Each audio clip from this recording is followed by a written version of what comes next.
Okay, so this is the illustration from Singhania sir book. So X age is 64 years. So okay, he is a senior citizen. He is individual, furnishing the following particulars relevant for the assessment year 2021, and this is the profit and loss account. Okay, so whenever the P&L account is given, this is as per the books of account. ठीक है, और हमें हमेशा calculate करना होता है PGBP as per the income tax provisions. If you can recall all the concepts that we have discussed so far, जिसमें we discussed about the format for calculating the PGBP income. ठीक है, so let me just open our notes as well so you can simultaneously check. Okay, so in the initial classes we discussed about this particular format, this format. Sections 29, that is method to calculate income under PGBP, where the starting point is profit as per P&L account or income and expenditure account. Then we have to add expenses debited which are not allowed to be debited. कहाँ पे allowed नहीं है? Income Tax Act में. So वो सारे हमें add up करने पड़ेंगे क्योंकि initially हमने deduct करे थे जिससे हमारी income कम हो गई थी. अब हम वापस add करके अपनी income को बढ़ाएंगे. Similarly, all the incomes we have to add which should be credited as per the Income Tax Act, but we did not credit it. Less expenses which should be debited but not debited, and less incomes which are credited earlier but they are not allowed to be credited under the Income Tax Act, which is equals to your income of PGBP. So this is the format which we have to follow in all the questions. Okay, so in this particular question, we have been given the salaries, general expenses, bad debts written off, reserves for losses, fire insurance premium, advertisement, and so on. So these all are the expenses and these all are the incomes. Now, whenever you get this kind of question, first step is to check about all the additional informations. Okay, जिससे you will be knowing that in what particular expense or the income you have to make certain adjustments. So सबसे पहले हम देखते हैं किसमें है advertisement expenditure includes rupees 3,400 being cost of 2 diaries. Cost of each is rupees 1,700 presented to the customers. So this is the advertisement expenditure and this is basically revenue in nature. We'll not say that these diaries are the assets, right? कोई capital investment तो नहीं है. So whatever advertisement expenditure they have done, इसमें आपकी 2 diaries थी, so these are allowed. It has nothing controversial which is not allowed in your Income Tax Act. So this particular other information is given only to confuse you. Otherwise, when you read it, these are just 2 diaries or advertisement expenditure. It doesn't mean that we have to do the advertisement only on TV or on newspaper. Promotional activities सारी आपकी inclusive होती है. तो this is kind of a promotion, जो sales promotion आपकी technique होती है जिसमें कुछ आप free products देते हो. So this is that. So इसमें ऐसा कुछ controversial नहीं है. So there is no treatment which is required for this particular other information. ठीक है, next we'll move depreciation on plant and machinery according to income tax provision comes to rupees 29,700. So यहाँ इस question में specifically दिया हुआ है कि आपके प्लांट एंड मशीनरी पे आईटी एक्ट के अकॉर्डिंग कितना depreciation. If you can recall, हमने आईटी एक्ट में डेप्रिसिएशन के रेट्स करे थे कि प्लांट एंड मशीनरी का कितना होता है, कंप्यूटर्स का कितना होता है, बिल्डिंग्स का कितना होता है. सो इस केस में आपको ऐसा कुछ नहीं करना है, ऑलरेडी गिवन है कि आपके आईटी एक्ट के अकॉर्डिंगली इतना बनता है. अब हम एक बार ही देखेंगे कि हमने अपना पीएनएल अकाउंट जो बनाया था उसमें बुक्स ऑफ अकाउंट के अकॉर्डिंगली कितना चार्ज किया. हमने चार्ज किया है 28,000. इसका मतलब 1,700 जो एडिशनल है वो अभी हमने चार्ज नहीं किया. इसका मतलब हमें अपनी इनकम को रिड्यूस करना पड़ेगा एडिशनल 1,700 से. अभी we are just discussing the additional information, then we will solve it. Then salary to staff includes payment of rupees 8,000 to a relative which is unreasonable to the extent of rupees 3,000. चाहे relative हो, चाहे reasonable हो, चाहे unreasonable हो, is given to a family member, it is not allowed to be debited. These are personal expenses. So the entire 8,000 rupees will be deducted. Okay. एक second, I have to read that point again. I'm little bit confused, so just read the concept which is regarding to the expenses not allowed, because a reasonable concept I want to be 100% sure. एक second.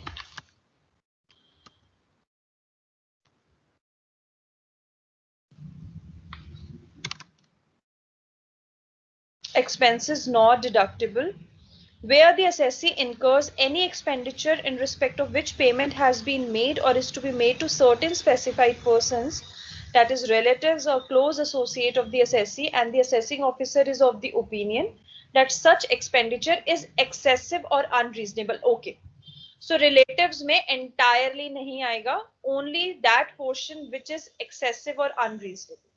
ठीक है, so simultaneously we revise the concepts because it is also a lag from my side also, because मैंने भी revise नहीं किया इतना पुराने वाला, so simultaneously we revise and we'll solve this question. So relatives के केस में सिर्फ unreasonable या excessive हमें debit करना है, ठीक है, इसके अलावा to fair market value or this, ठीक है, so this is done. So in this case 3000 is to be debited, not 8000. So relative के case में you have to make a certain point, you can also write it alongside that relatives के case में हमेशा unreasonable वाला amount debit होगा, not the entire one. Personal expenses जितना मुझे याद आ रहा है, personal expenses full आपके allowed नहीं होते हैं, the entire personal expenses. Then next is general expenses, includes expenditure of rupees 4800 incurred by X on training of his employees. So training and development pay, whatever expenditure is incurred, this is totally allowed, so no treatment in particular this transaction. Then commission of rupees 10,000 for securing a business order. I think जो आपके commissions होते हैं, these are also allowed to be debited. जो भी आप commissions pay करते हो in order to get a business order, this also you will get it. Initially जो हमारा section है ना, which talks about all the expenses which allows to be debited. ठीक है, यहाँ पे है आपका शायद कमीशन वाला. Let me just read it.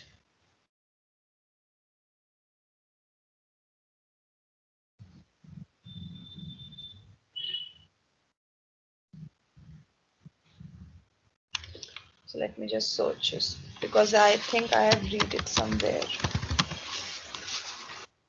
Interest this is partner receive for not carrying out any activity, for not sharing this. Bonus and commission paid to employees are allowed. Any bonus remuneration is deductible to employees. Nature of commission cannot, this presumptive is different. So this particular commission of for securing a business order, this is allowed. ऐसे exactly I can't find this in the notes, but as per my understanding, when I discussed all the points, I made this clear. So whenever any kind of thing, amount, whatever commission, the genuine commission, not the illegal things, that is not the bribery, I'm saying. अगर कोई commission लगता है आपका, उस commission या कोई भी brokerage लगता है in order to get your business order, these all are allowed to be debited in your account. So this is allowed. And the compensation of rupees 6,000 paid to an employee while terminating his services, this is also allowed. This also we have discussed. So basically ये जो आपकी particular 4 आपकी transaction है, इसमें सारी की सारी are allowed and you don't have to do any treatment regarding this. All of them are just to confuse you. ठीक है, so simultaneously from your back end also you can check, because ये PGBP का शायद मैं notes आपको काफी हद तक भेज चुकी हूँ. So उसमें you can simultaneously check. So in this case the entire thing is genuine enough to be charged under the Income Tax Act as well. ये clear है सबको? किसी को कोई doubt है तो पूछो. Next है हमारा outstanding sales tax and excise duty of rupees 3,000 which is paid on 10th July 2020. Rupees 8,000 is paid on October 4, 2020 and the balance is not paid as yet. So एक आपका particular section है और वो section है ये बोलता है कि ये हमेशा payment के basis पे होती है irrespective of which particular accounting method is being followed. चाहे आप mercantile कर लो, चाहे आप cash basis कर लो, there are certain transactions which are allowed to be debited only on the basis of payment. ठीक है, so let me just find out that particular section for you.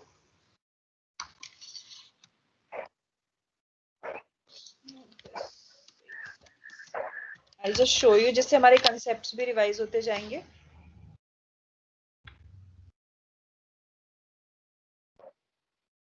ये तो नॉर्मली आपका एक पेड बेसिस पे है.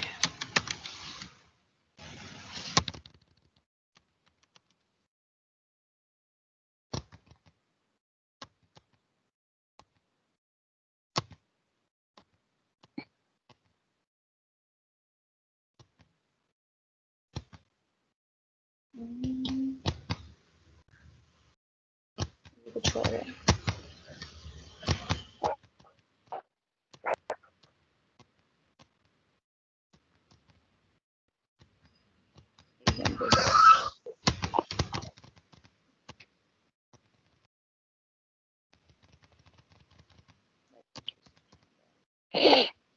Section याद नहीं आ रहा है, लेकिन ऐसा ही था कुछ कि कुछ कुछ एक्सपेंसेस होते हैं. एक बार मुझे 1 मिनट दो, मैं बुक में से बताती हूँ आपको कहाँ पे है.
मिल ही नहीं रहा है कि यहाँ पे क्या है.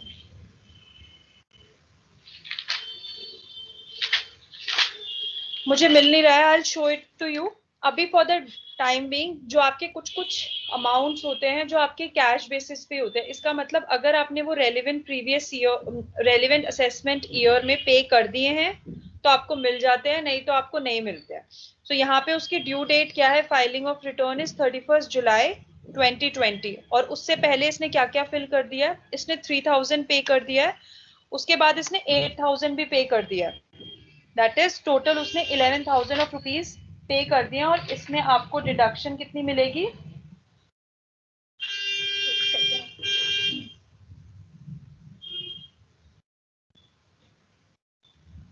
तो आपको इसमें खाली 10,000 की मिलेगी, क्योंकि खाली 3,000 आपका सब्ट्रैक्ट होगा. Reason being this has been paid after your filing of return.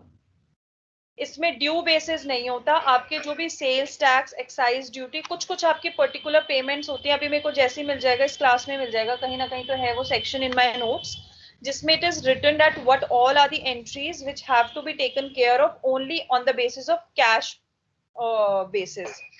Even the assessee is following the accrual. तो यहाँ पे अगर वो accrual कर रहा है हमारे question के accordingly, he is following the accrual system of accounting because he is maintaining a profit and loss account and nowhere it is mentioned. तो ये भी we have discussed that in case the it is not mentioned anywhere that which system is following on, we have make a generalized assumption that the assessee is following a accrual system. So in this case, we are also following that the accrual system is being followed. But in this particular case, since जो आपके sales tax और जितने भी आपके tax payments है, these all are deductible on the basis of cash basis only.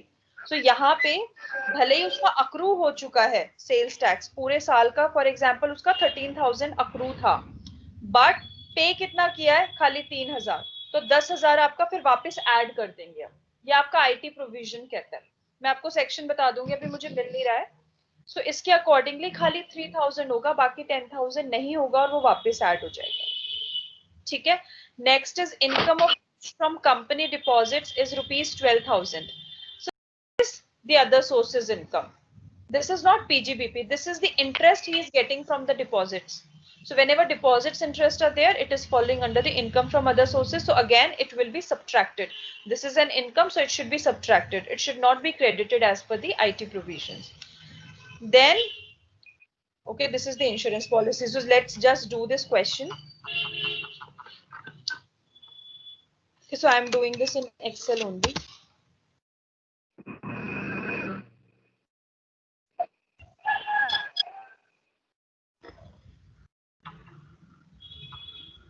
ठीक है, सो सबसे पहले we'll write down about our net profit. ठीक है, सो नेट प्रॉफिट कितना है हमारा 17,34,000. उसके बाद हमें सबकी ट्रीटमेंट्स करनी है. तो पहला सबसे पहला है सैलरी 34,000 और उसमें लिखा हुआ है salary to staff includes payment of ₹8,000 to a relative which is unreasonable to the extent of 3,000. इसका मतलब हम ये 3,000 को ऐड कर देंगे. ठीक है, सो ये हमारा ये 3,000 से सब्ट्रैक्ट हुआ है जो कि नहीं होना चाहिए था. तो हम यहाँ पे ऐड कर देंगे salary to relative to the extent of which is unreasonable, that is 3,000 rupees. ठीक है, नेक्स्ट आता है हमारा general expenses. Okay, so general expenses कितने हमारे जनरल एक्सपेंसेस 48,000 और इसमें एक एडजस्टमेंट भी थी. एडजस्टमेंट, अच्छा एडजस्टमेंट जो तीनों थी वो तीनों की तीनों आपकी अलाउड है आईटी एक्ट में. एक तो आपका ट्रेनिंग एंड डेवलपमेंट अलाउड है, कमीशन अलाउड है और आपके जो आपने किसी की टर्मिनेट कर देते हो उसके रिगार्डिंग कोई भी आप कंपनसेशन देते हो, this is also allowed. These all you can file in your notes. ठीक है, सारे नोट्स में मिल जाएंगे. सो जनरल एक्सपेंसेस में कोई ट्रीटमेंट नहीं है, this will B entirely 48,000. Next है हमारा bad debts return of. So just find out if there is any, कुछ नहीं है bad debts, so entirely is allowable. So there is sorry तुम लोग बताते भी नहीं हो. कोई एडजस्टमेंट की जरूरत नहीं है क्योंकि जनरल एक्सपेंसेस ऑलरेडी 48,000 डिडक्टेड है और आईटी एक्ट में भी वो डिडक्टेड ही होंगे. हम ये खाली एडजस्टमेंट्स करते हैं. अगर कोई ऊपर नीचे होता है उसको ऐड और सब्ट्रैक्ट करते हैं, ऐसे एंटायरली अमाउंट नहीं लिखते.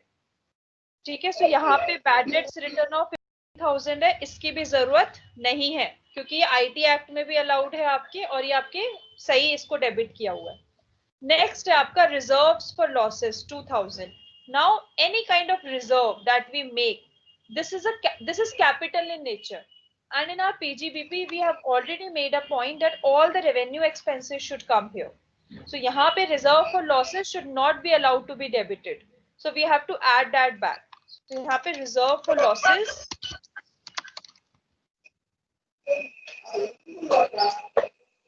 this we have to add up.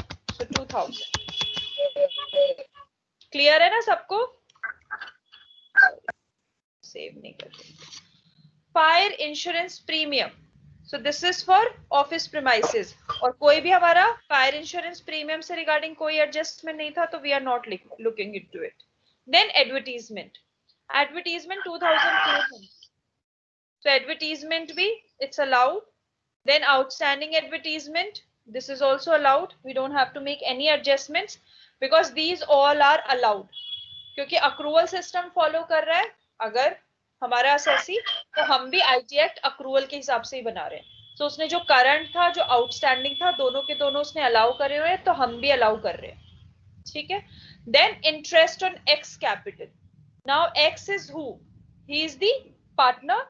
So whatever interest is given to the partner, it is not allowed. So here we have to add that thing, interest on capital. This is 3,500. ठीक है, so ये भी हमें add करना पड़ेगा because this is not allowed under your IT Act. Then interest on bank loan 14,500. So whatever interest that we give on any kind of loan that we have taken from the financial institutions or banks, these are revenue in nature, right? Interest हमेशा revenue होता है, loan amount हमेशा capital होता है. So whatever interest is being paid, this is totally allowed under your IT Act because this is revenue in nature. Then expenditure on acquisition of a patent right acquired and put to use on 30th June 2019. Now, this is a patent. Patent is what? This is a capital thing, right? अगर आप कोई patent ले रहे हो तो patent जो होता है आपका, this is your, sorry not capital, this is your asset basically, right. और नो हाउ है, know how is also your asset, ठीक है। Assets are not allowed, so you have to add them again, but definitely on these particular assets the depreciation can be claimed off. So in this particular case, first of all we'll add these expenditures. So expenditure on patent, sorry, पूरा का पूरा, क्योंकि हमारे एक asset है और asset की value आपके बैलेंस शीट में जाती है, आपके पीएनएल में नहीं आती है। Expenditure on know-how. Know-how is also the asset, so 60,000. So first of all we have add both of them. Okay, उसके बाद now we have to depreciation, because depreciation is allowed to be reduced. Clear है? So now यहाँ पे I am subtracting. So subtracting में depreciation on patents. कितना मिलता है आपके patents पे depreciation? 25%. 25% of your depreciation. सबसे पहले आपको राइट इसकी पीरियड ऑफ होल्डिंग भी देखनी है। आपको याद है हम हमेशा डेप्रिसिएशन पीरियड ऑफ होल्डिंग पे देखते हैं कि अगर 180 डेज से ज्यादा है असेट पुट टू यूज, तो will provide the depreciation for the entire year, and if it is less than 180 days then will provide the depreciation for just half of the year, right, if you can recall that. So यहाँ पे when you see it was put to use on June 30th 2019, so it is definitely more than 180 days, right? So 180 days से ज़्यादा है तो it will be for the entire year. So 25%, so 25% of 17,000. Okay, so this we have to subtract. ठीक है, so this is 4,250. Then next is depreciation on know-how. Depreciation on know-how, again it will be 25% only, but only for 6 months, because the asset is put to use on March 3rd 2020. So खाली ये आपका 28 days के लिए था relevant previous year में, which is definitely less than 180. So it will be only for half of the year. So only for half of the year. How much will be the amount? 0.25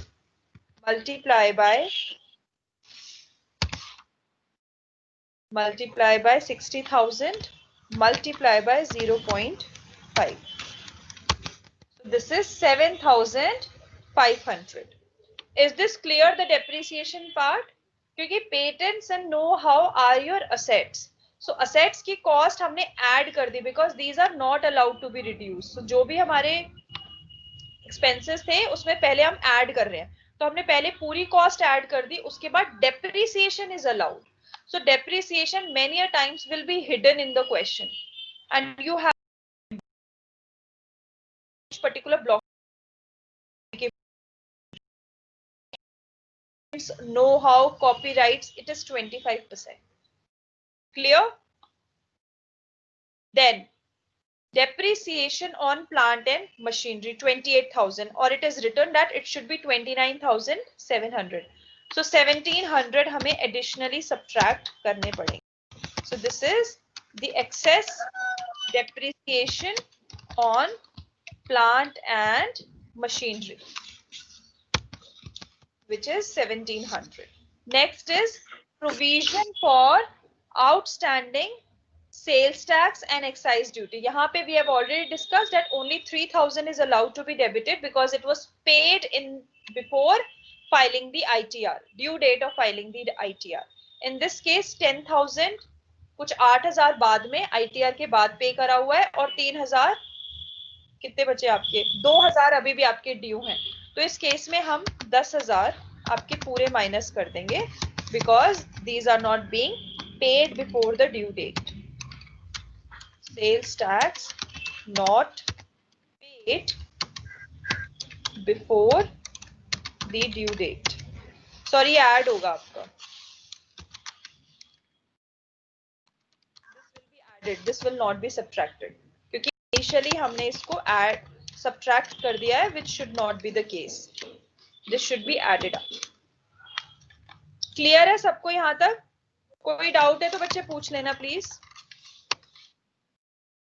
यहाँ तक हमारा clear हो गया. Now we'll move ऊपर. Now gross profit, commissions and discount okay, sundry receipts okay. Now short term profit on sale of investment. This is basically a short term capital gain. So this should be subtracted because initially it is added and it is related to your capital gains head. It is not related to your PGBP. So in this case, this short term profit on sale, that will subtract. This is basically short term capital gain. So this will subtract and this is 31,000. ठीक है. इसके अलावा now look into your additional information in case we have missed anything. Sorry. So income of X from company, this is other sources, this is it. So this should be your PGBP income. PGBP income is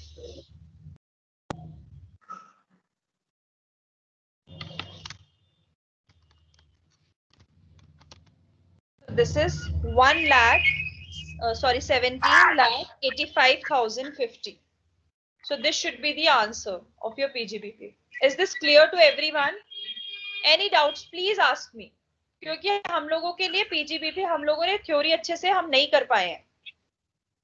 So इस questions में ही हमें सारी theory discuss करनी है. किसी को कोई doubt है? Now we'll complete it. So this is the PGBP. Short term capital gain कितना है आपका जो आपके capital gain में आ जाएगा? So this is basically 31,000. उसके अलावा you also have other sources income. कितनी थी other sources? 12,000. Right? यही थी ना आपकी 12,000. कहाँ था? Yeah, 12,000. उसके बाद this is my gross total income, which is the sum of these three heads because he does not have salary income and house property. So this is your gross total income. इसके बाद he has also given the deductions. How much is the deduction? Insurance paid on life insurance is 1,03,000. So whatever insurance he has paid, so this is deduction available under section 80C because this is life insurance premium. So minus 1,03,000. So now this is his total income, which is this plus this. So 17 lakh. Sorry, it is 1,03,200. So it is 17,24,850. So this is your correct answer. So is this clear, everyone? Doubts तो नहीं है किसी को? Should I move to next question? Yes, ma'am. Okay. So let's discuss this question first because ma'am this is. उसमें एक doubt था. हाँ. पूछो. मैम अनरीजनेबल सैलरी सब्ट्रैक्ट नहीं होगी? मेरा 3,000 कर तो दी मैंने. यहाँ पे देखो ऐड होगी क्योंकि इनिशियली आपके सारे देखो आप अगर P&L को देखोगे तो ये साइड आपकी आती है सारे डेबिट्स. इस सारी साइड से आपकी इनकम होती है और इस वाली साइड से इनकम आपकी बढ़ती है. अब यहाँ पे अगर मैंने सैलरी पहले ही ज्यादा सब्ट्रैक्ट कर ली है तो अब मैं ऐड करूंगी ना वो अमाउंट क्योंकि अब मुझे अपनी इनकम बढ़ानी है. 3,000 यहाँ पे नहीं होना चाहिए था, यहाँ पे है तो मेरी इनकम कम आई है. अब मुझे 3,000 इसमें ऐड करना पड़ेगा जिससे मेरी इनकम बढ़ेगी. समझ में आया concept? We have to add all those expenses which are not allowed under your PGBP. जो अलाउ नहीं होते वो हमें ऐड करने पड़ेंगे तभी तो मेरी इनकम बढ़ेगी, अदरवाइज मेरी इनकम ही नहीं बढ़ेगी. मैम बट ये भी तो हो सकता है ना कि सैलरी सिर्फ 31,000 की थी बट हमने उसको 34,000 कर दिया अनरीजनेबल को इंक्लूड. हाँ तो यही तो है ना, इसने रीजनेबल को इंक्लूड करके अनरीजनेबल को इंक्लूड करके 34,000 इसने सब्ट्रैक्ट कर दिया जब उसने बुक्स ऑफ अकाउंट बनाए. बट अब मैं PGBP बना दूं. तो पीजीबीपी में जब मैं निकालती हूँ तो उसमें मेरे को पता चल रहा है कि ये 3000 तो अनरीजनेबल है, और मैंने तो फालतू में इन 3000 से अपनी इनकम को कम कर दिया था। इस साइड था ना मेरा 3000, अब मैं उसको ऐड कर रही हूँ 3000 को। जो भी एक्सपेंसेस आपके पहले अलाउ हो गए हैं, पहले डिडक्ट हो गए हैं, और जो इनकम टैक्स के अकॉर्डिंगली नहीं होने चाहिए थे, उनको तो मैं ऐड करती चली जाऊंगी ना, जिससे मेरी इनकम बढ़ती चली जाएगी, प्रॉफिट बढ़ता चला जाएगा, मैं ऐड करती चली जाऊंगी। क्लियर हुआ है ये कंसेप्ट? Yes ma'am. और अभी 2-3 क्वेश्चंस और करेंगे। मैं टोटल 5 क्वेश्चंस में प्रिपेयर करके लाई थी आप लोगों के लिए कि 5 तो हमें करने ही है। सो लेट्स सी जितना हम मैक्सिमम कर सकते हैं, we have to do it. ठीक है, so this is again a very good question in which receipt and payment account is there. ठीक है, so whenever receipt and payment account is given, it means the particular person is following the cash basis account. ठीक है, and in this particular question it is also mentioned X, age 26 years, is a leading tax consultant, so means he is a professional person who maintains book account on cash basis, and he is furnishing the following receipt and payment account. Okay, so in this case you will not find any net profit. What you will find, the opening cash balance and the closing cash balance. So itna aapka 12,400 was the opening, whatever the balance amount which is being brought forward, and whatever the credit amount which is carried forward. So ये मिलेगा आपको। उसके अलावा आपको खुद से find out करनी पड़ेंगे which all incomes which are allowed to be credited under your IT Act, and which all expenses which are allowed to be debited in your IT Act. So सिर्फ ये allowed word ढूंढना पड़ेगा आपको, disallowed वाली की आपको कोई tension नहीं लेनी। ठीक है, so in this particular question यहाँ पे लिखा हुआ है फी फ्रॉम क्लाइंट्स। सो आपके कुछ ईयर्स दिए हुए हैं, इतने इतने उसको क्लाइंट से पैसे आए हैं, उसको प्रेजेंट भी आया है, इंटरेस्ट फ्री लोन भी मिला है, winning from lottery, and this is that we'll discuss. इसके अलावा एडिशनल इंफॉर्मेशन में दिया है car is partly used for official purpose 40% and partly for private purpose, that is 60%.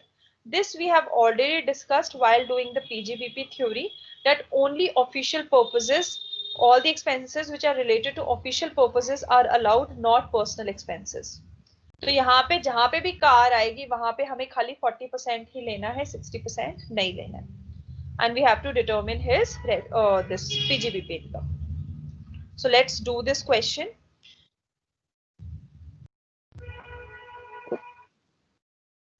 So first of all, we have to find out all the incomes which are allowed to be credited under IT Act. First of all, सारी incomes आपकी receipt side आएंगी, right, और सारे expenses आपके payment side आएंगे। सो सबसे पहला है आपका फी फ्रॉम क्लाइंट्स। सो जितनी भी फीस मिली है वो सारी you will add up, right, चाहे पिछले साल की हो, अगर आपको अभी रिसीव हुई है या आपका कैश बेसिस अकाउंट चल रहा है, सो जो जिस साल रिसीव होगा वो टोटल आपका होगा, इसमें अक्रूवल कुछ भी नहीं है। तो उसको तीनों साल जो जो अलग अलग प्रीवियस ईयर की मिली है, but I am adding it here, 7,30,500 plus 111,500 plus 1,13,000. So this is the fee from clients. So I have added all three up because it is being received in the previous year. Then next is present from clients. So whatever perquisite value we get from our customers, from our clients, from our patients, from our anyone, whatsoever profession we have, जब भी हमें कोई perquisite value मिलती है, yes. Ma'am कोई unmute पे है तो डिस्टरबेंस हो रही है बहुत ज्यादा। एक second, who is on unmute?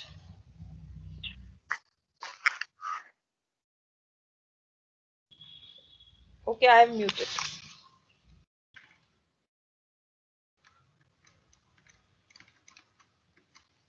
ठीक है, so fees के लिए we have added all three up. Now next is present. Present में मैंने बता दिया आपको perquisite value हमेशा आपकी add up होती है।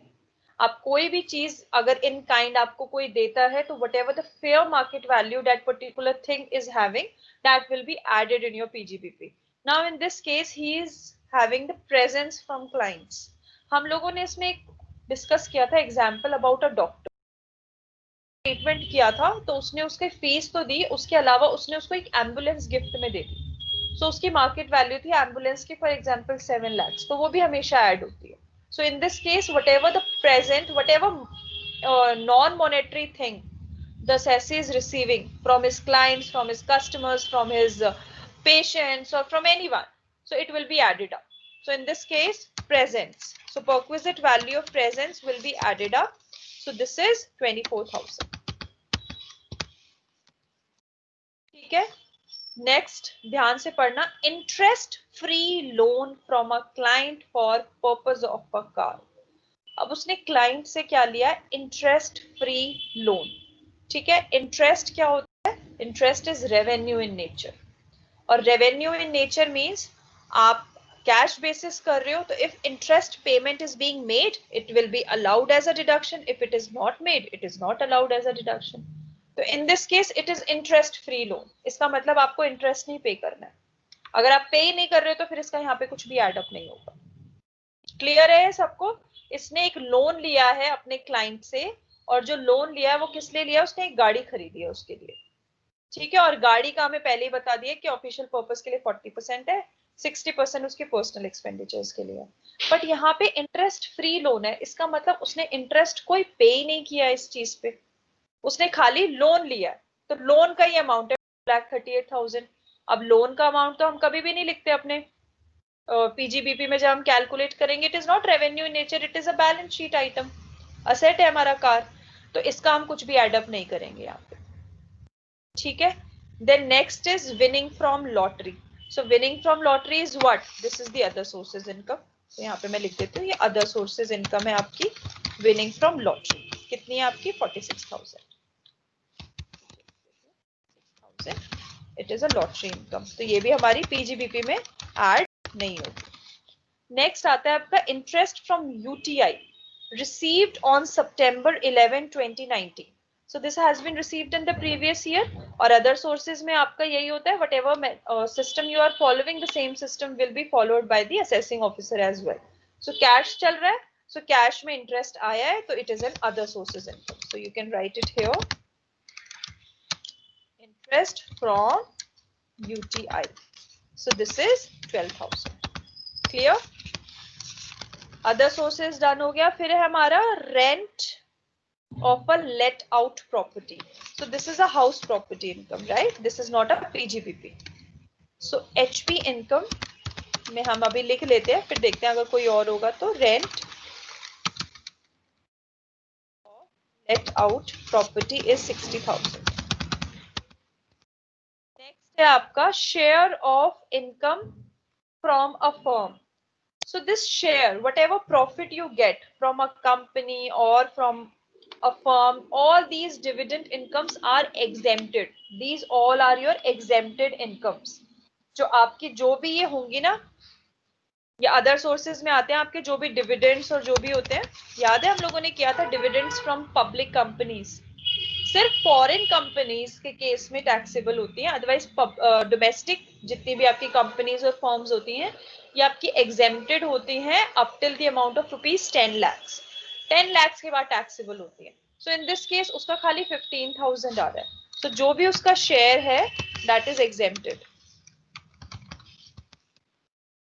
Share of income from a firm है, this is entirely exempted because this is a profit, this is a dividend which he is getting, the assessee is getting.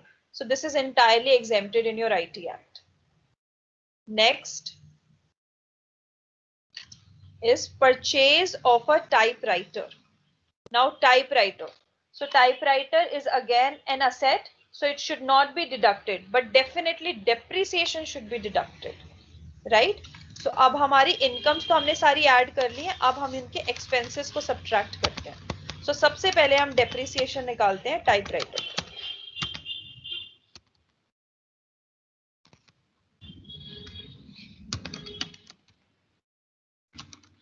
which is at the rate of 15%. ये सारे आपके movable assets हैं। So 15% of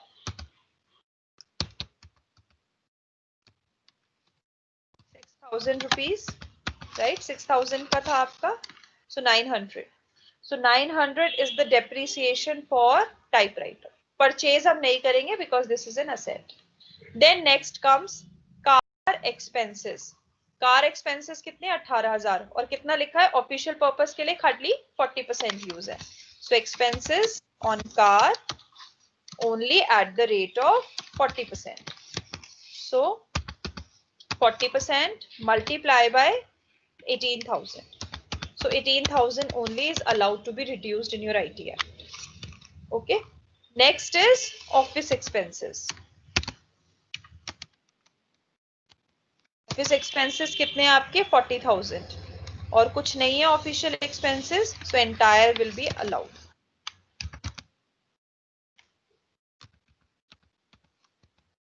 ठीक है. Next है आपके salary to staff. Now salary to staff कितनी pay हुई है?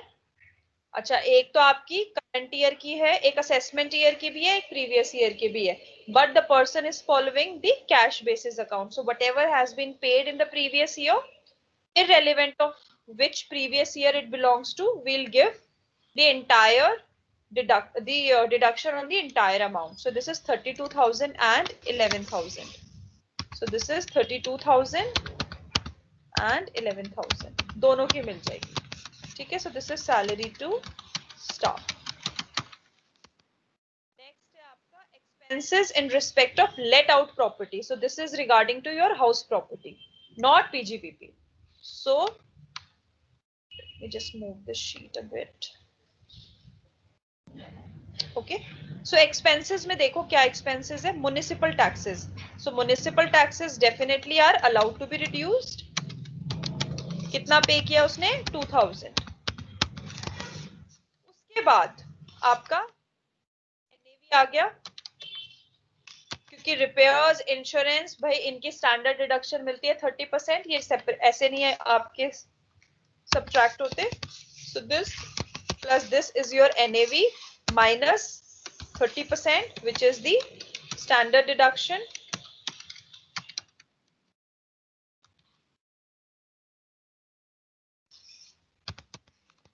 ठीक है. So this is 30%.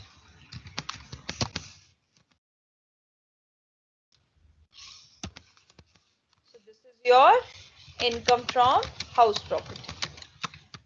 ठीक है. कोई हमारा इंटरेस्ट ऑन लोन की बात नहीं है, तो वो हमारा कोई भी यूज नहीं होगा. So 40,600 is our house property income. ठीक है. ये हो गया हमारा. उसके बाद कार परचेज्ड ऑन दिस. कितने की कार खरीदी है? 2,40,000 की. सो हमारे कार पे कितना डेप्रिसिएशन बनता है? 7.5%. Why? Because it has been put to use for less than 180 days. तो इसका खाली इसका पूरा 15 नहीं मिलेगा, इसका 7.5% मिलेगा. ये क्लियर है सबको? क्योंकि वैसे आपका मूवेबल असेट्स पे 15% बनता है, बट ये आपका put to use is less than for 180 days. It means 7.5% ही डेप्रिसिएशन मिलेगा. So write down here depreciation on car at the rate of 7.5%. Also at the rate of 40% only, because it is only 40% is for official purposes. Clear है सबको? मैंने क्या किया है? मैंने अपने डेप्रिसिएशन को भी आधा किया है, क्योंकि पुट टू यूज कम था, और प्लस मैंने सिर्फ वही डेप्रिसिएशन निकाला है जो कि एक्चुअल में ऑफिशियल पर्पसेस के लिए यूज था, ना कि पर्सनल एक्सपेंसेस के लिए. तो मेरा कितना बनेगा depreciation?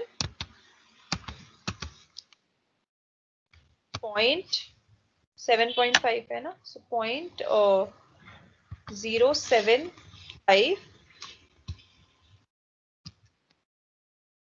7%. Okay, so multiply by कितना है? 2,40,000 multiply by 40%. So 7,200 is your depreciation on car. हम जो वैल्यू है कार की उसका सिर्फ डेप्रिसिएशन में यूज करेंगे, otherwise it is an asset और capital expenditures are not allowed. ठीक है. सो कार वाला डन हो गया. Then repairs of office, so it is allowed. So repairs of office अब हम यहाँ पे ना सब कुछ जो भी अलाउड है जो भी डिसअलाउड है सारी एंट्रीज कर रहे हैं, और जब हम प्रॉफिट एंड लॉस अकाउंट से बनाते हैं तो हम सिर्फ वो एडजस्टमेंट्स करते हैं जो हमारे आईटी एक्ट में या तो अलाउ होती है या फिर डिसअलाउ होती है। तो यहाँ पे हम सब लिखेंगे। सो repairs is 12,000, then interest on loan, so this is a payment, ठीक है। So whatever interest the person has made that is allowed, क्योंकि interest is revenue, हमेशा interest आपका P&L अकाउंट में आता है, इसलिए आपका PGBP में भी आता है, it is a revenue in nature. So interest on loan will also be allowed, कितना है 10,000. Then income tax payment 2,000 rupees. अभी कोई भी इनकम टैक्स अगर हम पेमेंट करते हैं तो वो हम एंड में देखेंगे इसको, जब पूरी टोटल इनकम निकल जाती है उस टाइम हम देखेंगे कि उसने कितना टीडीएस पे कर दिया, क्योंकि this is basically TDS pay, right. Income tax उसने कितना पे कर दिया है, it is after we calculate the income tax. So this is it, we'll calculate our PGBP income now.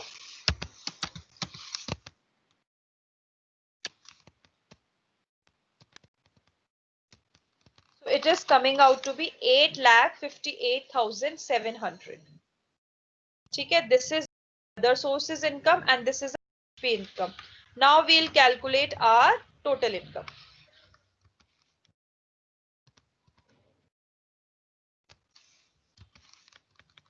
ठीक है, so total income, that is gross total income, will be sum of this, sum नहीं लगाती मैं, this, that is house property income plus your income from other sources के दो items and your PGBP. ठीक है, सो PGBP other sources के दोनों item और आपका income from house property. So 9,57,300 is your gross total income.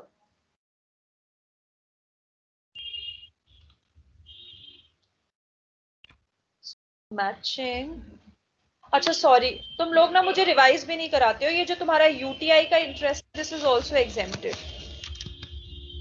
ये सब भाई अच्छे से कर लेना एक एक पॉइंट, कि आपके डिविडेंड्स और ये जो इंटरेस्ट होते हैं फ्रॉम यूटीआई, ये हम लोगों ने सारे अपने अदर सोर्सेज में किया हुआ है. So this UTI is also exempted. So आपका यूटीआई एग्जेम्प्ट अगर हो जाएगा तो हमारी ये वैल्यू जो है B39, this is B38, this we don't have to add up. So this is 9,45,300. आपके सारी अदर सोर्सेज से आपके कंसेप्ट क्लियर होंगे कि which all incomes which are exempted. So any kind of interest from UTI it is entirely exempted. So this is your gross total income. Now I'll discuss one more important point under here is tax liability निकालनी है. Deductions है इसमें. Life insurance premium इसने पे किया हुआ है. So life insurance premium इसने पे किया हुआ है 2,08,000 का, और 80C में मैक्सिमम डिडक्शन कितनी है 1,50,000. ठीक है, so we'll also provide the deduction under here is 1,50,000.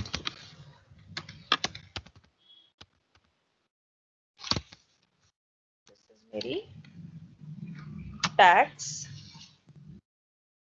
sorry, net income on which I have to pay the tax to the government.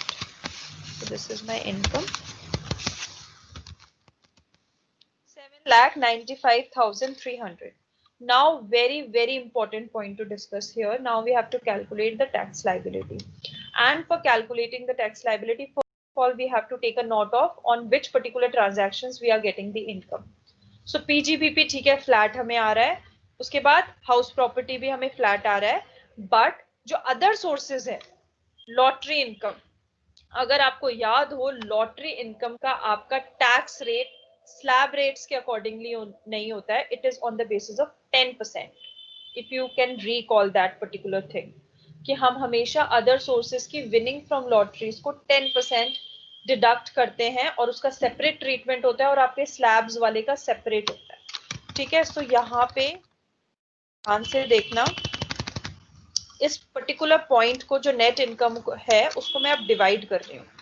एक साइड ले रही हूँ मैं 46,000 अमाउंट, और एक साइड में ले रही हूँ this -46,000.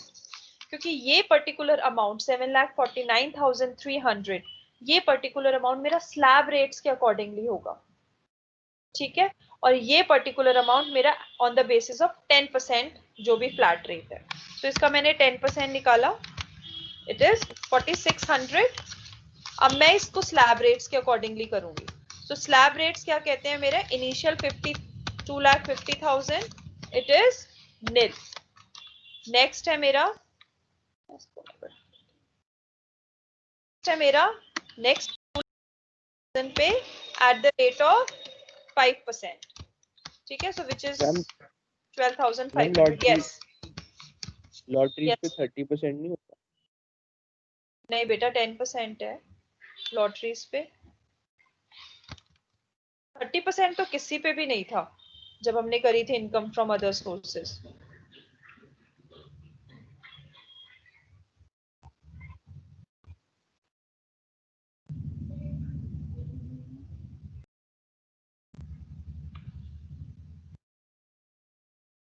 Oh, it's 30%. You are right. 30% होता है. It's not 10%. ठीक है 30% होगा इस पे. You are right. If a person, as in the case income, in the case such income is 30%. 30% होगा भाई, फिर बुक में गलत है. ठीक है, so this is 30%, not 10%. Might be they have not updated the answer. क्योंकि पहले 10% होता था, अब 30% है, तो 30% के अकॉर्डिंगली इट विल बी 13,800। और नेक्स्ट है हमारा 7,49,300। So initially 2,50,000 is zero, then उससे नेक्स्ट 2,50,000 पे 5%, और बैलेंस हमारा कितना बचा है, दिस माइनस 5 lakhs। तो इसका जितना भी बचा है this is at the rate of,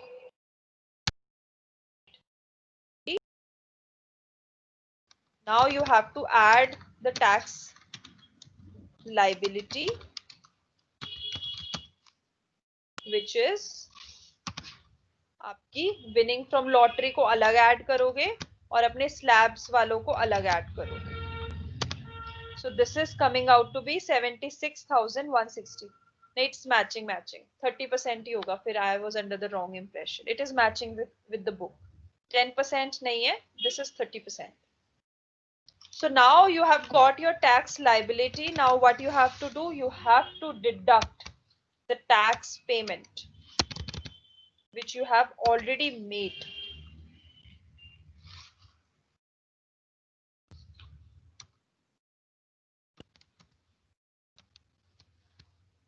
एक second, I am not able to, in this particular case, this income tax payment, I am not sure whether this is related to the previous year, because this is the income tax payment which is being made. So it is the cash basis, so I am assuming this is for the previous year only, right? अगर हाँ, अगर इस assumption से चलूंगी मैं, previous year जो था मेरा, उसमें मैंने अगर कोई tax payment पे करी है, तो this must be related to the previous year 18-19, right? क्योंकि मेरे को कोई लाइबिलिटी आई होगी, वो मैंने पे करी होगी, वो मेरे करंट ईयर से रिगार्डिंग तो नहीं होगी, क्योंकि टीडीएस का काम तो जिसने मेरे को दिया होगा उसने काटा होगा। अगर विनिंग फ्रॉम लॉटरीज का अगर मैं केस करूं, तो उसमें तो जब मैं जीती होंगी तो मुझे उसने डिडक्ट करके पैसा दिया होगा, राइट? तो वो मेरे पास उसकी कोई डिटेल्स नहीं है, उसकी टीडीएस की, कि उसने मुझे डिडक्ट करके दिया है, क्योंकि उसको करना चाहिए, क्योंकि 10,000 से ज्यादा की पेमेंट है, 46,000 की है। But this information is not being shared. सिर्फ मेरे रिसीट एंड पेमेंट अकाउंट में ये दिया हुआ है कि इनकम टैक्स की पेमेंट की है। सो ये जो this must have been done by Mister X, or it is not being mentioned that whether it is related to the current year or the previous year. But on the basis of a normal assumption, I am assuming that in the previous year, whatever payment he has made, it must be related to the prior previous year. क्योंकि income tax payments हमेशा आपकी एक साल lag पे होती है, या फिर आप सेल्फ असेसमेंट के टाइम पे आप एडवांस पेमेंट भी कर सकते हो, but no here. If no information is being mentioned, I'll assume that this is related to the previous year 18-19, और मेरी आज की टैक्स लाइबिलिटीज का इससे कोई लेना देना नहीं, इसमें से मेरा टैक्स पेमेंट रिड्यूस नहीं होगा. This must be related to the prior previous year. So I'm not doing any treatment, but you can also do that. आप ये assume कर सकते हो whatever income tax payment he has made of 2000, this is the advance payment tax that we are assuming, or advance payment is always reducible from your tax liability. So this is on the basis of your assumption completely. So यहाँ पे I am not doing anything. So मेरी tax liability हो गई. अब मैं इस पे add कर दूंगी अपना health and education cess which is at the rate of 4%. So आपका इसका हो जाएगा this 3046. Now this is my total tax liability.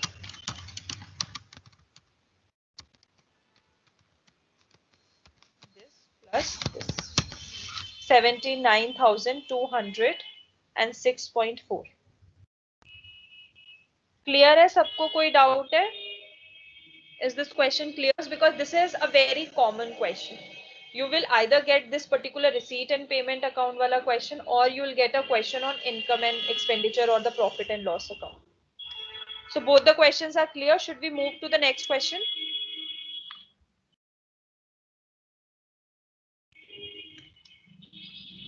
Okay, now we'll move to this question. Okay, so this is illustration 5. So X is 95% shareholder in X Limited. And X Limited owns a manufacturing unit on Godavari district, Andhra Pradesh. For the year ending 31st March 2020, X Limited has generated an income of rupees 27,15,000 as per profit and loss account. And the company gives the following information. Okay, so we have got the starting point. So we'll start solving this question side by side.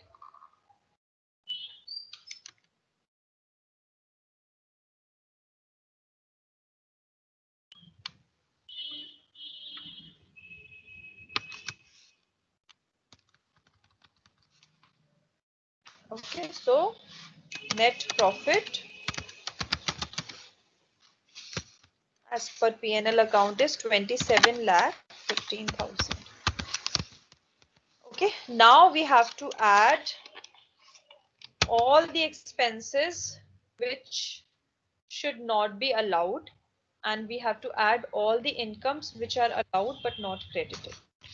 Okay, so first information is for the previous year 1920, the company has transferred a sum of rupees 2,70,000 by debiting its P&L account to the provisions for bad and doubtful debt account.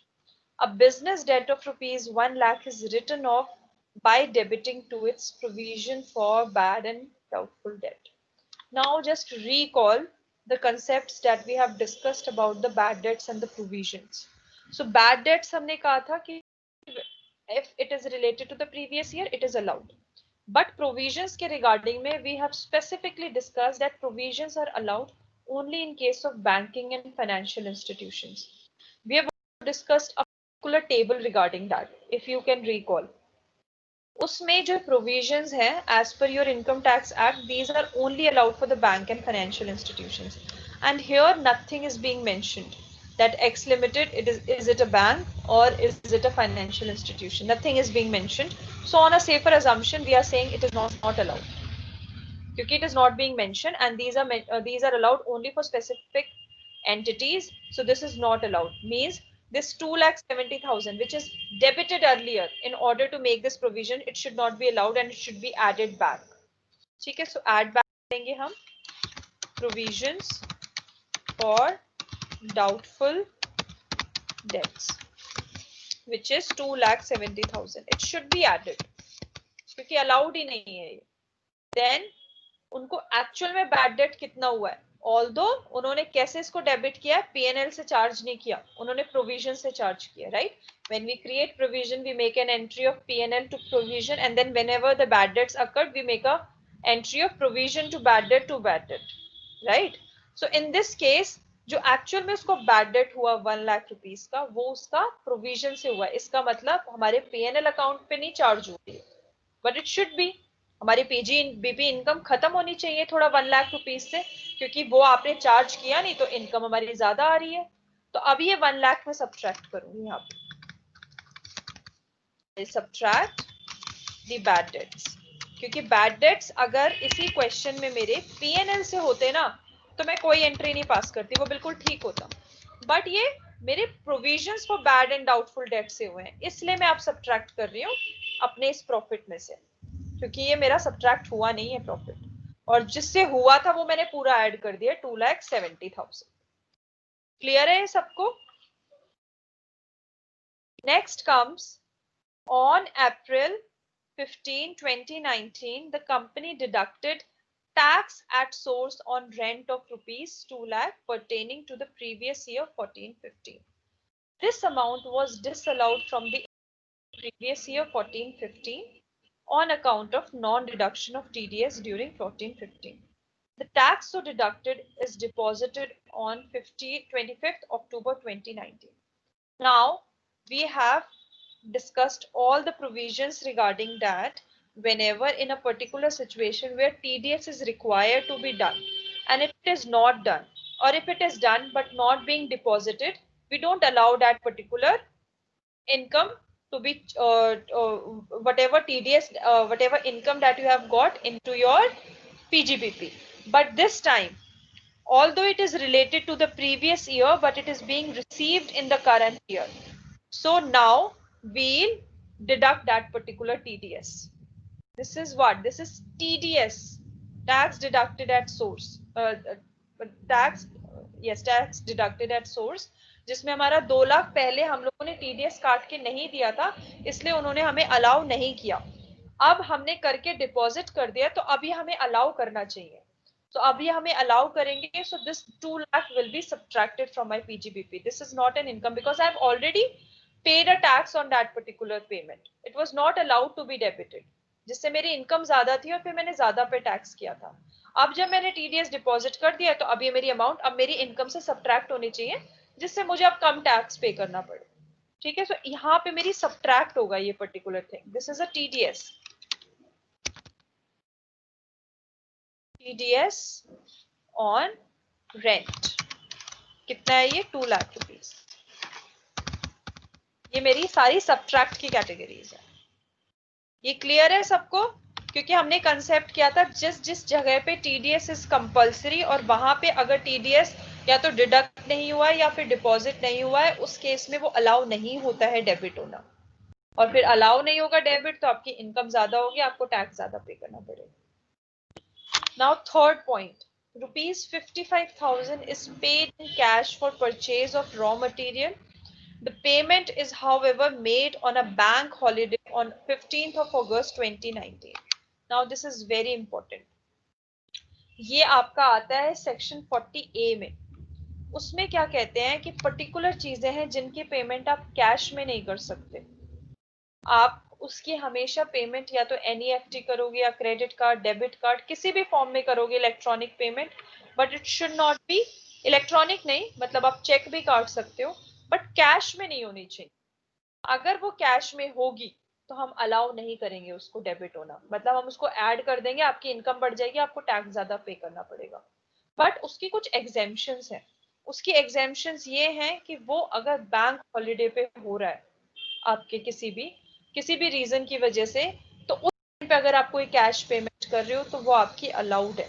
तो अगर आप देखोगे इसमें section 40A है ना,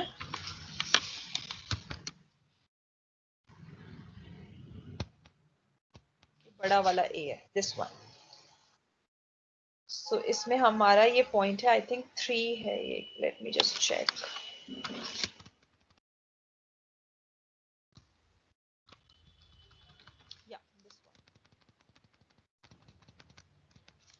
Disallowance of 100% of expenditure if payment is made by any mode other than account pay, check or draft. So where the assessee incurs any expenditure in respect of which a payment is aggregate of payments made to a person in a day, otherwise than by an account pay check drawn on a bank or account paying bank draft, or use of electronic clearing system through a bank account exceeds 10,000, then no deduction is to be made. Now in this case, the amount was 55,000. So definitely it is greater than 10,000 limit, right? और cash में हुआ है तो ये disallowed होना चाहिए. But exemptions क्या है इसकी? So let's discuss it's exemptions. So exemptions में देखो, where the payment is made to RBI, SBI, cooperative bank और this, इन सबको छोड़ो, या आप डिटेल में बाद में पढ़ लेना. ये सारी इसकी एग्जेम्पशंस हैं. और देखो ये एग्जेम्पशन है इसकी, where the payment was required to be made on a day on which the banks were closed either on account of holiday or strike. So in this particular case, 15th August was a national holiday on which the banks are supposed to be on leave. So in this particular case, this is an exemption. इस वजह से इस 55,000 को add back नहीं किया जाएगा. अगर यहाँ पे बैंक हॉलीडे नहीं होता तो ये कैश पेमेंट डेफिनेटली आपकी 10,000 से ज्यादा हो रही है, जो कि कैश में हो रही है और ये अलाउड नहीं है आपकी आईटी एक्ट में, तो this would have been added back. But in this particular case, no treatment is required because this is totally exempted. Clear है? उसके बाद नेक्स्ट आता है आपका family planning expenditure of rupees 60,000 is debited to P&L account and the expenditures is incurred for the benefit of the family. Out of rupees 60,000, rupees 20,000 is of capital in nature. So if you can recall about the treatment of family planning expenditure, revenue तो पूरा allowed था, but जो आपका capital था, जो capital expenditure था, वो उसने बोला था कि आप हर साल, मतलब आप उसके 5 एनुइटी इक्वल एनुइटी अमाउंट्स निकालोगे और उसको जिस साल से इनकर किया उस साल से लेकर नेक्स्ट अगले 4 साल और उसका 1/5 अमाउंट करोगे बस. मतलब आप अमोर्टाइज कर दोगे अपने कैपिटल एक्सपेंडिचर को, रेवेन्यू तो पूरा आ जाएगा. तो इस इन दिस केस जो 40,000 है वो तो बिल्कुल ठीक इन्होंने डिडक्ट किया है रेवेन्यू, बट जो 20,000 है इन्होंने पूरा डिडक्ट कर दिया है. बट आईटी कहता है कि आपका खाली 1/5 ही अलाउड है. इसका मतलब जो आपका 4/5 अमाउंट है इस पर्टिकुलर केस का, this is not allowed. So इसका 4/5 कितना होगा आपका, तो यहाँ पे this will be added back, right. So family planning expenditure में आप इसका ऐड कर दोगे 4/5 of this particular amount 20,000. This is 16,000. Is it clear? Doubt तो नहीं है किसी को? ये आपका फैमिली प्लानिंग एक्सपेंडिचर है, मेरे नोट्स में भी होगा, ये हम लोगों ने डिस्कस भी किया हुआ है.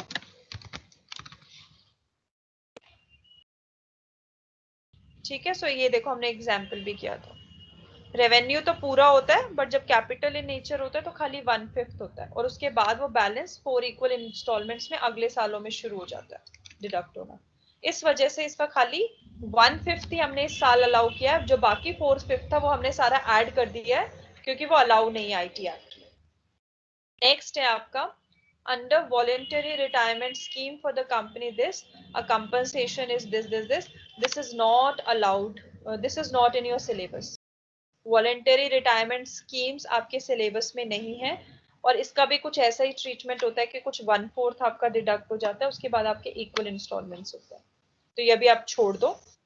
Then an advertisement expenditure of rupees 85,000 is incurred in respect of an advertisement of company's product which appears in a newspaper owned by a political party and this particular amount is debited. Now हम लोगों ने deductions discuss नहीं करी है but deductions में आपका एक आता है regarding the political party contribution. So whenever you make any contribution to the political parties, these are allowed as deduction under section 80GGB and 80GGC. So जो भी आपको डिडक्शंस क्लेम करनी होती हैं, so वो आप डिडक्शंस में जाओगे या आपका फिर पीजीबीपी में नहीं आएगा. This particular expenditure, this is related to your political contribution. So whatever political contribution you are making, this you can ask for a separate deduction. This will not be allowed as a deduction. दो बारी deductions थोड़ी मिलेंगी कि PGBP के भी तुम इसको reduce कर लो, इसके बाद तुम 80GGB एप्लीकेबल है, तो इस वजह से ये पर्टिकुलर अमाउंट 85,000 आपका ऐड हो जाएगा यहाँ पे, जो भी आपने पॉलिटिकल कंट्रीब्यूशन किया है ना, this will be added here. बाकी जब आपका ग्रॉस टोटल इनकम आएगा उसमें आप डिडक्शन ले लेना इस चीज की, ठीक है। So this is your this question. Any doubts to anyone? Otherwise we'll solve one more question. फिर मैंने वैसे 5 करे थे आप लोगों के लिए, बट अब टाइम है तो हम लोग एक और करेंगे. अच्छा क्वेश्चन नहीं है? डाउट? मैम फर्स्ट पार्ट बता दो एक बार. This one? Yes ma'am. Okay, chalo, we'll move. I'll show you my notes first.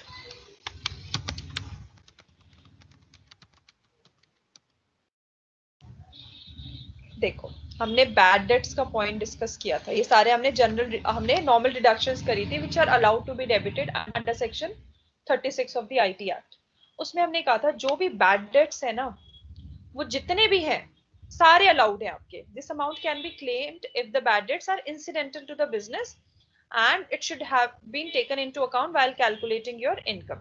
So these are allowed, but the provisions are not allowed. However, the provisions are allowed only in case of banks and certain financial institutions. और उसमें भी you have certain kind of percentages.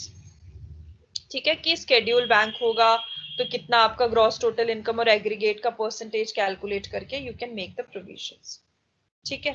अब इस question में it is not being mentioned that this X Limited is a bank or it's a financial institution.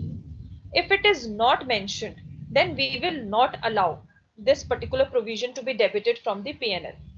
So यहाँ पे इन्होंने पहले जब प्रोविजन बनाया होगा, इन्होंने एंट्री पास करी होगी P&L account debit to the provisions for doubtful debt, जिससे हमारी इनकम कम हो गई 2,70,000 से. इसलिए मैंने सबसे पहले इसको ऐड कर दिया, क्योंकि प्रोविजंस बनाना तो अलाउड ही नहीं है, तो मैंने अपनी इनकम में इसको ऐड कर दिया जब मैं पीजीबीपी इनकम निकाल रही हूँ. बट एक्चुअल में डेट्स भी हुए थे, और जो डेट्स हुए थे वो 1 लाख रुपीस के हुए थे, बट उनको पीएनएल अकाउंट से डेबिट नहीं किया, उनको क्या किया, डायरेक्टली प्रोविजन से कर दिया, जो हम अपने नॉर्मल अकाउंट्स में यूज करते हैं, कि हम प्रोविजंस बनाते हैं और फिर जब एक्चुअल वो एक्सपेंडिचर होता है तो हम प्रोविजंस में से सब्ट्रैक्ट कर देते हैं. तो इस पर्टिकुलर केस में since this 1 lakh was not debited to the PNL account earlier, मैं अब इसको अलाउ कर रही हूँ 1 लाख को. तो यहाँ पे मैंने इसको सब्ट्रैक्ट कर दिया 1 लाख को, क्योंकि these are related to my business, और मैंने इनको यहाँ पे अलाउ कर दिया क्योंकि मैंने यहाँ प्रोविजन पूरा ऐड कर दिया. 1 लाख मैंने यहाँ से सब्ट्रैक्ट कर दिया, तो इन शॉर्ट 1,70,000 जो बैलेंस था बस वही मेरी प्रॉफिट में ऐड हुआ है, जिससे मेरी इनकम अब जो बढ़ी है वो मेरे एज पर आईटी एक्ट से मेरी इनकम बढ़ गई है. क्लियर है ये? Yes ma'am. ठीक है, अब एक क्वेश्चन और करते हैं, वो भी काफी अच्छा क्वेश्चन है आपका.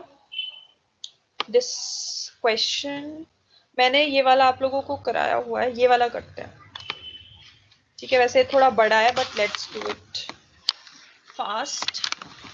So X age 29 years and he furnishes the following in profit and loss account: office sundry expenses, entertainment expenditure, audit fees. So all these his expenses, and on the credit side he has sundry receipts, bad debts recovered, custom duties recovered, and gift received from father. Okay, and apart from that there is also some other information. P&L account में research association for carrying out this. Okay, out of the bonus में भी है, depreciation में भी है, sales tax में है, provision for sales tax है, salaries में भी है. So let's start this question.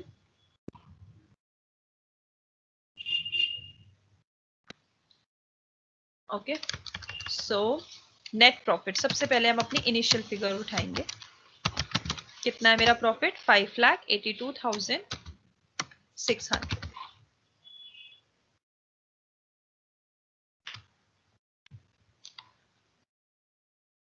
ठीक है, उसके बाद now I'll add all the expenses which are not allowed to be debited under your PGBP. सबसे पहले office expenses 45,000. Now see in the additional information if there is any information regarding the office expenses. इसको ऐसे कर देती हूँ मैं. As shown in this, ये research के बारे में है, ये बोनस के बारे में है, ये डेप्रिसिएशन सेल्स है. नहीं, कुछ भी ऑफिस एक्सपेंसेस नहीं है तो इसका कोई ट्रीटमेंट नहीं है, बिल्कुल सही आपके डेबिट हुए हैं. दूसरा है आपका सन्ड्री एक्सपेंसेस. 39,000। अब नीचे देखो सन्ड्री एक्सपेंसेस का कुछ भी है नहीं, इसमें भी कुछ भी नहीं है, सो बिल्कुल सही आपके डेबिट हुए। नेक्स्ट है आपका entertainment expenditure 5,000।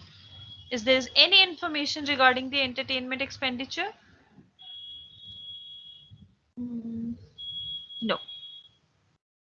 No information. So सही है ये भी. Then audit fees. Audit fees का भी कुछ भी नहीं है. So ये भी बिल्कुल ठीक है. Legal charges expenses उनसे रिगार्डिंग भी कुछ नहीं.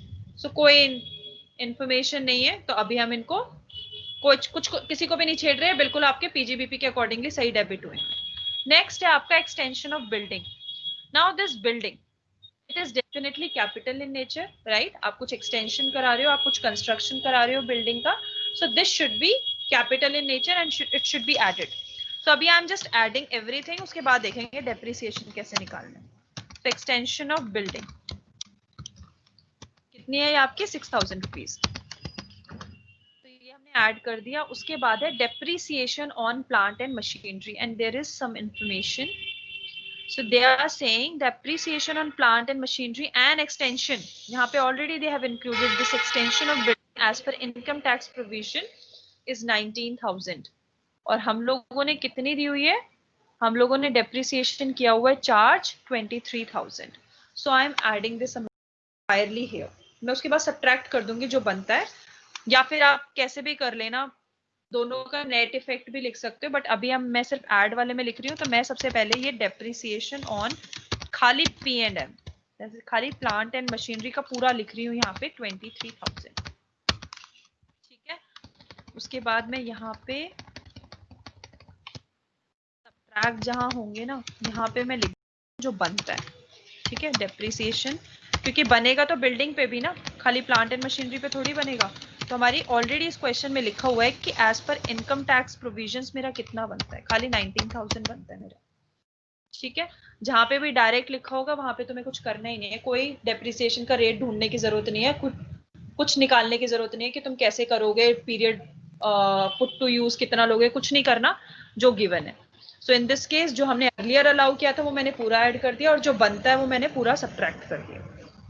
Now next is salary to staff. Salary है 43,000, बोनस है 36,000, और यहाँ पे कुछ और इंफॉर्मेशन भी थी. Salary to staff includes a payment of pension of ₹5,000 to the widow of former employee. अब अगर कोई एम्प्लॉय मर जाता है और पेंशन कुछ विडो को देनी पड़ती है, so it is totally allowed. This comes under the family pension criteria, right.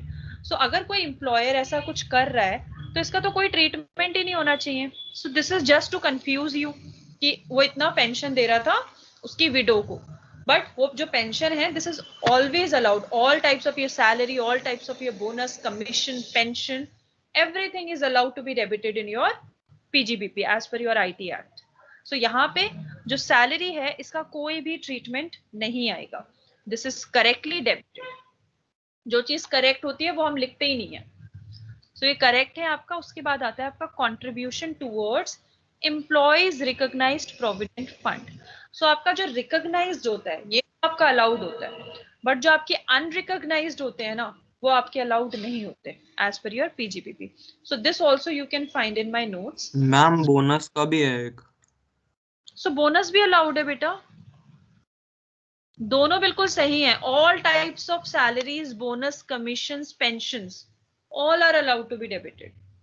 तो बिल्कुल सही डेबिट है आपका बोनस. पर बोनस का अच्छा आप कह रहे हो कोई पॉइंट. अच्छा सॉरी वो मैंने मिस कर दिया. Yes, there is an additional information.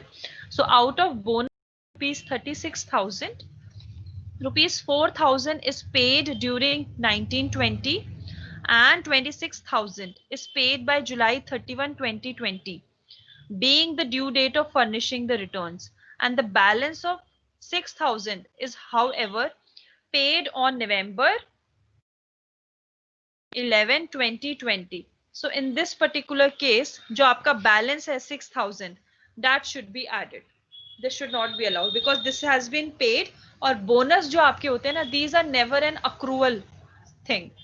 Bonus are usually paid whenever you have enough profits and you are paying a bonus thing to your employees. If these are not being paid, you cannot claim it. जैसे salaries हो गई, these are accrual. These are have to be accrued after the end of every month. But bonus is not a reoccurring in nature. It is always given when you pay it as per your income tax act. So in this case bonus 6000 उसने पे ही नहीं करना से पहले, तो ये आपके allow नहीं होने चाहिए. So यहाँ पे आपका बोनस आ जाएगा 6000. ठीक है, क्लियर है सबको? बोनस वाला मिस हो गया था. इसके बाद अनअप्रूव्ड ग्रेजुएटी फंड, ये अनरिकॉग्नाइज्ड अगर किसी भी फंड में वो कंट्रीब्यूशन करता है तो वो आईटी एक्ट में अलाउ नहीं होता है, उसकी कोई भी डिडक्शन नहीं मिलती. सो ये जो भी उसने कंट्रीब्यूशन किया है आप अनरिकॉग्नाइज्ड फंड में, ये अलाउड नहीं है. सो ये मैंने ऐड कर दिया वापस. ठीक है, नेक्स्ट है आपका सेल्स टैक्स 38,000. और इस केस में सेल्स टैक्स का पढ़ो कहाँ पे है. Sales tax of rupees 38,000 includes interest for late payment of sales tax 1200. Interest आपके अलाउड होते हैं. Interest for the late payment of all types of taxes are allowed, but penalty is not allowed, क्योंकि penalty is kind of a punishment which is given. It is a negative thing. So whenever connotation is attached to any kind of word, वो usually आपका refrain करने के लिए होता है.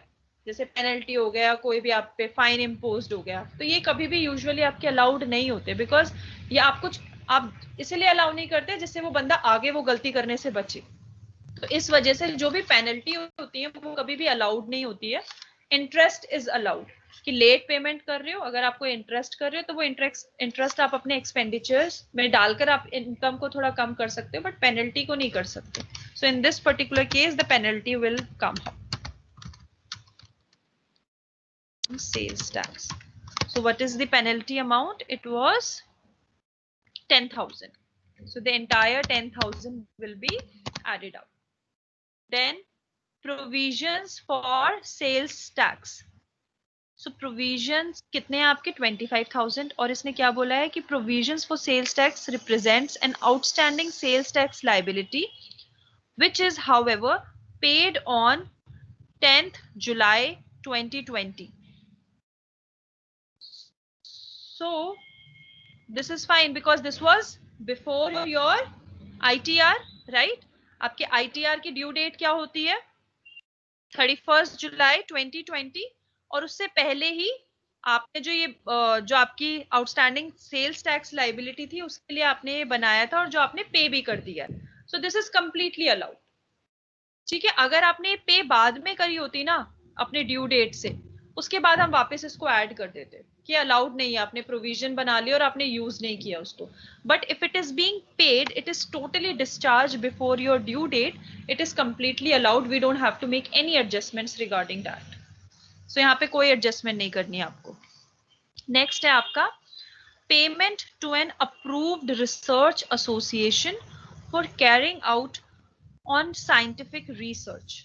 Now यहाँ पे आपके पॉइंट्स हैं. As shown in the P&L account, 19,000 is paid to a research association for the purpose of carrying an approved scientific research in natural sciences, and it is not related to the business of X. So ये जो चीज है ना आपकी, जब scientific research वाली चीजें होती है ना, these are divided into two parts. First part is it related to your you are conducting this research in house. So whenever you are conducting the research in house and it is related to the business, 100% deduction is allowed. So whatever expenditure you are incurring into that particular thing, the 100% is allowed. एक होती है आपकी कि instead of doing the in-house research, you are giving that particular research assignment to a third party. ठीक है, कोई और आपके behalf पे कर रहा है. So जब कोई और आपके behalf पे करता है तो there are different kind of deductions which are available. So यहाँ पे आपको notes में मिल जाएगा मेरा.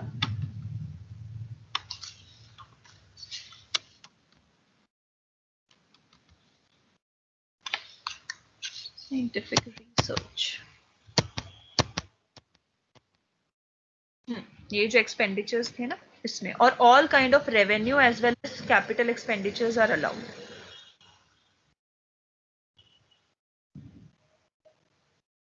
ठीक है, सो आपका जो इन हाउस होता है वो 100% होता है, और आउटसाइड जो बिजनेस होते हैं उनके देखिए आप, इस क्वेश्चन में उसने अप्रूव्ड साइंटिफिक रिसर्च को दिया है and it is unrelated to his business.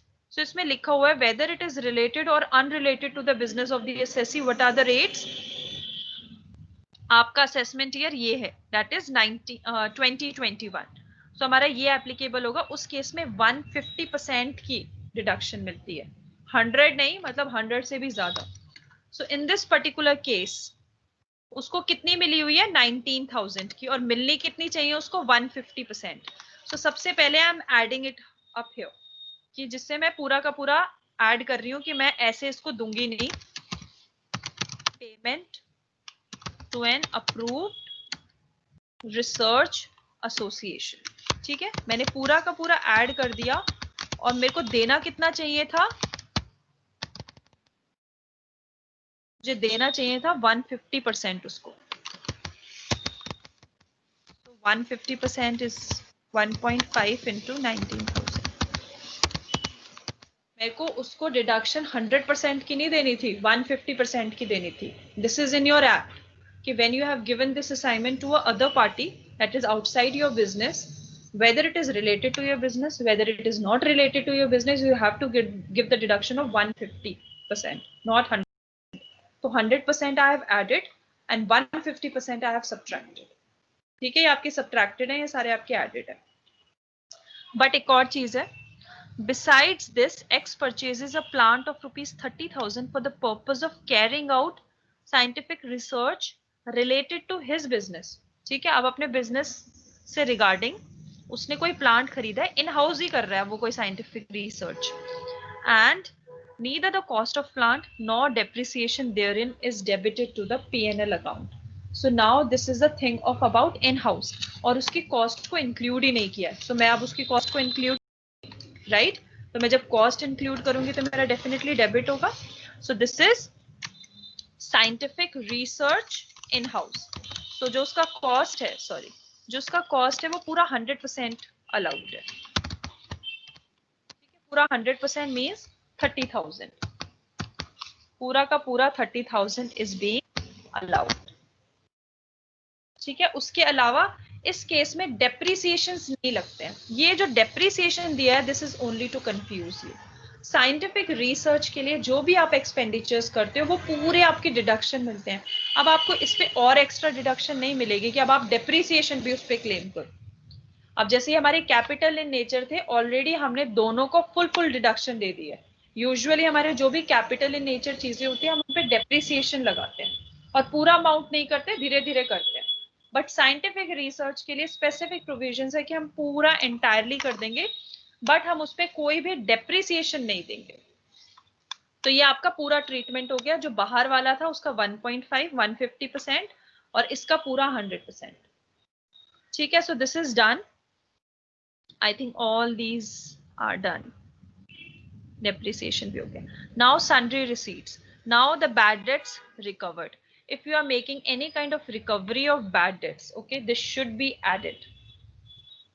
This recovered, not allowed as a deduction earlier.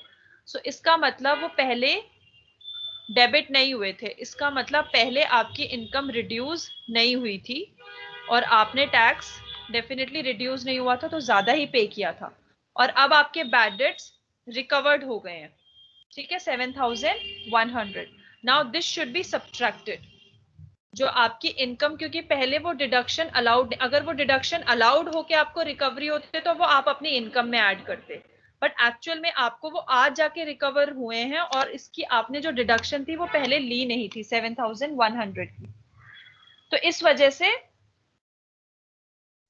वैसे इस वजह से शुड नॉट बी टैक्सेबल, क्योंकि आपने ना इसकी पहले डिडक्शन ली तो अब रिकवरी हो रही है तो भी आप इसको चार्ज नहीं करोगे. मतलब नेट इफेक्ट इसका शुड बी 0, क्योंकि पहले आप इसको ऐड करोगे यहाँ पे रिकवर्ड की इनकम में, क्योंकि रिकवरी कर रहे हो तो डेफिनेटली इट्स एन प्रॉफिट, और आप सब्ट्रैक्ट करोगे क्योंकि पहले इसकी डिडक्शन आपने ली ही नहीं. सो इसका net effect is 0.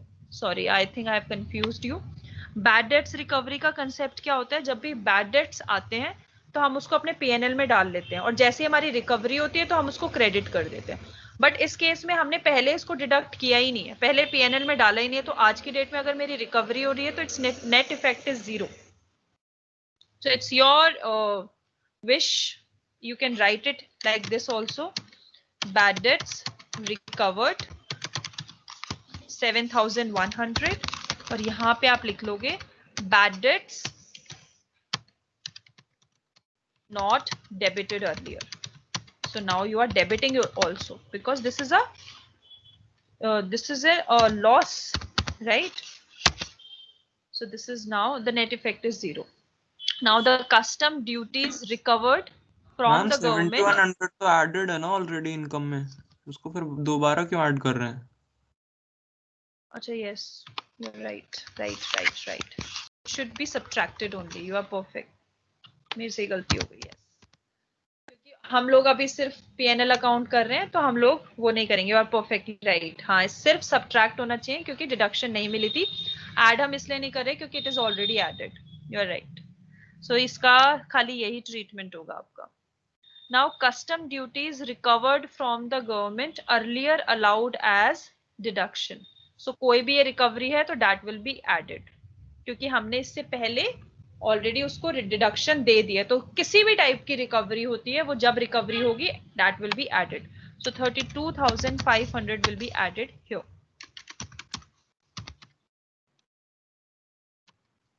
Recovered from government. ठीक है. Then gift received from father. So any kind of gift that you are receiving, it comes under other sources, not your PGPP. So you have to subtract it here. Okay, so gift received. Sorry, यहाँ पे भी नहीं आएगा ये 32,500. सही add किया है ये, और ये allowed deduction थी, so it is perfectly fine. ये भी नहीं आएगा, ये सही किया है इसको, क्योंकि जो जो सही है वो हमें दोबारा नहीं लिखने हैं. देख लेना, मेरी जैसी गलती मत करना, क्योंकि मेरे को भी इतने अच्छे से नहीं आता है, इस वजह से गड़बड़ बहुत. आप भी हमेशा याद रखना कि ये कैसे कैसे करना है आपको.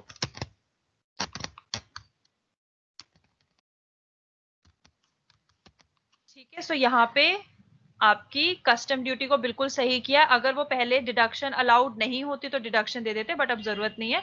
और गिफ्ट हम डेफिनेटली ऐड करेंगे क्योंकि ये गलत हुआ है यहाँ, क्योंकि ये आपका आता है अदर सोर्सेज में, और अदर सोर्सेज में भी ये आपका पूरा एग्जेम्प्टेड है क्योंकि ये रिलेटिव से मिला हुआ है, वो भी 50,000 से भी कम है वैसे ये. तो ये हमने पूरा यहाँ पे ऐड अप कर दिया. इसके अलावा कुछ भी बचा है आप लोगों का जो हमें ट्रीट करना है? So let's calculate the PGBP income, which is sum of these two, all these transactions minus sum of these one. Sorry, मैंने 7,100 को यहाँ सब्ट्रैक्ट कर दिया है. आपका आंसर आ रहा है 5,23,000. Let me check whether it is matching from the answer. मैंने क्या गड़बड़ करी है? कौन सा क्वेश्चन कर रहे हैं हम लोग ये? एक सेकेंड. क्वेश्चन. हाँ. So answer in the book is 5,23,000. It's exactly matching. ठीक है. So this is done. उसके बाद आप अपना further calculate कर लेना. इसमें income from other sources हैं आपकी. इसमें कुछ इनकम आपको ये सारा तो ओके फाइन, ये मैं आपको हाँ डिस्कस करा देती हूँ एक बारी, रुको. The tax liability of X for the assessment year, assuming that he has deposited 1,20,000 is public provident fund during the previous year and his income from other sources is 2,06,000. So it is already given 2,06,000. ये तो आपकी exempted है, तो other sources आ गई आपकी 2,06,000. और उसने PPF में 1,20,000 डिपॉजिट कराया है, तो that definitely will be given as a deduction under section 80C. So आपके 5,23,000 में से अदर सोर्सेज ऐड होके डिडक्शन होने के बाद आपका आंसर आएगा 6,09,000. Is this clear? एक क्वेश्चन और रहता है आपका, वो नेक्स्ट क्लास में करेंगे, ऑलरेडी बहुत टाइम हो गया है, and solution is already there in the books, so whosoever is having the Singhania sir book, you can find the solution, so it's not required that I should share my solution. So ये आप directly sir की book से ले लेना. Next class में हम लोग थोड़े गिरीश सर की बुक में से क्वेश्चंस करेंगे. किसी को कोई डाउट है? Is it clear? Let me just